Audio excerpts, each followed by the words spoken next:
Imagine waking up one morning and realizing that the world you live in, the price of your house, the value of your currency, the interest rate on your loans, the power of your government was designed in a hotel room during the final months of World War II. Not by presidents, not by soldiers, but by a handful of economists, bankers, and bureaucrats whose names most people never learn in school. People who fought no battles, yet shaped the world more than any general on the front lines.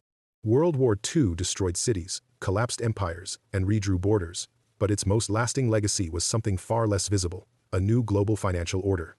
An order that still governs how money works today. An order that determined which nations became rich, which stayed poor, and which now control the future of the global economy. And the most unsettling part? None of us ever got to vote on it. The story begins long before the guns fell silent. By 1944, the war was still raging, but world leaders already understood one thing: whoever controlled the post-war financial system would control the post-war world. Germany and Japan were already collapsing. The Soviet Union was bleeding out millions of soldiers. Britain was bankrupt and losing its empire. Only one country had money, gold, industrial capacity, and leverage: the United States. And the U.S. knew that after the war ended, it would have a unique opportunity, perhaps a once-in-history chance to redesign the global economy. But the U.S. didn't want to look like a new empire. They didn't want to rule the world through soldiers. They wanted to rule it through credit, currency, and financial architecture. A quieter, more permanent kind of power. This is how it happened. At a remote resort in New Hampshire, the Mount Washington Hotel, 730 delegates from 44 nations gathered for what would become the Bretton Woods Conference. Newspapers portrayed it as a diplomatic meeting to discuss stability after the war. But behind closed doors, it was something far more ambitious: a complete rewrite of the world's financial DNA. Most countries sent diplomats. The U.S. sent economists and treasury officials who cared less about peace treaties and more about designing a system that would lock American power into place for generations. The conference quickly turned into a chess match between two men: John Maynard Keynes, representing Britain, and Harry Dexter White, representing the United States. Keynes was brilliant, maybe the brightest economist of the century, but he represented a dying empire drowning in debt. White represented a rising superpower that controlled 2/3 of the world's gold and half of the world's manufacturing output. Keynes could argue. White could dictate. The outcome was never in doubt. The world would adopt a new system where every currency was pegged to the U.S. dollar, and the U.S. dollar itself was pegged to gold. This made the dollar as good as gold, but with one key difference: only the United States had the legal authority to print it. If you controlled the dollar, you controlled trade. You controlled finance. You controlled development. In other words, you controlled the world. To make it official, the conference created two new institutions: the International Monetary Fund and the World Bank. On paper, they were global organizations designed to help rebuild economies and stabilize currencies. In reality, they gave the U.S. a permanent seat at the center of global decision-making. Countries in crisis would borrow from the IMF, but under conditions that aligned with U.S. economic priorities. Nations rebuilding after the war would take loans from the World Bank and become financially dependent on the dollar system. It was elegant, powerful, and subtle. No occupation, no empire, just economic gravity. Meanwhile, behind the scenes, something else was happening, something even more secret and far more controversial. While soldiers fought across Europe and the Pacific, American officials were mapping out not just the future of global finance, but the future of global trade. They understood that whoever controlled the seas controlled commerce, and whoever controlled commerce controlled wealth. So, while the war raged, the U.S. Navy quietly established permanent bases across the Atlantic and Pacific, not to fight Germany or Japan, but to secure trade routes for the post-war era. This is why the U.S. emerged from the war with hundreds of military bases in dozens of countries, not because of ideology, because of logistics. But the new system relied on more than military strength. It needed a constant supply of energy, commodities, and industrial production, all tied to the dollar. And this is where the most hidden part of the story begins. The secret alliances between governments, corporations, and cartels that made the system possible. American oil companies, for example, played a decisive role in shaping wartime and post-war policy. The U.S. struck deals with Saudi Arabia, deals that guaranteed the world's largest oil reserves would be priced in dollars.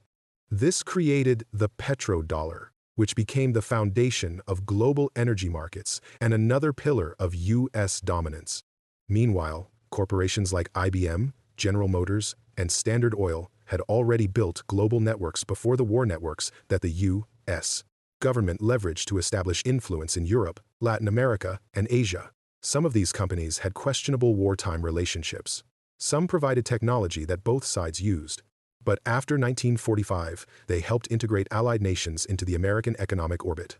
The Soviet Union saw what was happening. They understood the power of the new system, which is why they refused to join it. Instead, they created their own economic bloc, setting the stage for the Cold War.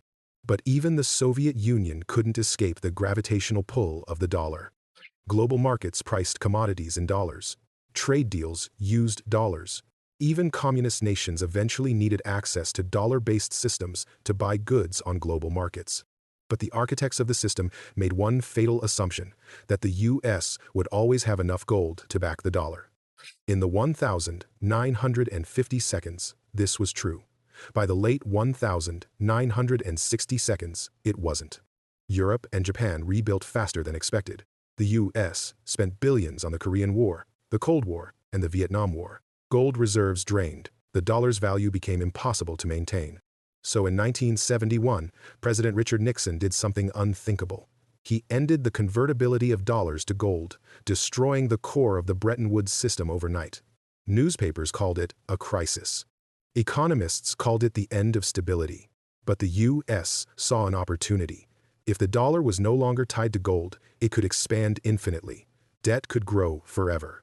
And as long as the world needed the dollar, no one could challenge that power. And the world did need the dollar, because the U.S. had built a system where every trade deal, every central bank, every multinational corporation relied on it. When the gold standard died, the dollar standard was born. This is the moment the modern financial system emerged. Floating currencies, massive global debt markets, central bank coordination, multinational corporate expansion, and the rise of financialization. And the blueprint for all of it was drafted during World War II. Most people think the war ended in 1945, but the economic war, the competition to control the rules of global trade and finance, never ended. The U.S. won that war without firing a shot. Not because of force, but because it designed a system where money flowed toward the dollar like water down a mountain. Today, when you take a mortgage, when a country takes a loan, when a corporation issues bonds, when a crisis erupts and investors flee to safe assets, they're all operating within a structure created during World War II. A system of incentives, dependencies, and power dynamics built by a small group of men in a hotel room almost 80 years ago. The most powerful weapons of World War II were not bombs. They were spreadsheets, currency pegs, trade agreements, institutional blueprints. The bombs ended the war. The financial architecture built during it shaped the world we still live in. And here's the real twist. The system is now showing cracks, the same cracks that destroyed previous financial orders.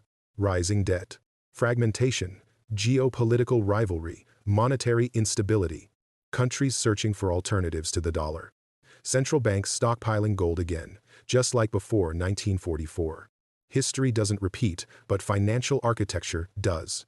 Empires rise when they control the flow of money. They fall when trust in their currency fades. And the world that was constructed after World War II, the world of the dollar, the IMF, the World Bank, the petrodollar, and American financial hegemony, is now entering a new, unpredictable phase. The war that started in the 1940 seconds never truly ended. It simply changed weapons. And the people who designed this system understood something that is still true today. Economic power lasts longer than military power. It's quieter. It's cleaner. It's harder to rebel against. And it reshapes the world without ever firing a shot. The question now is not how the world was built, but how long it can stay standing.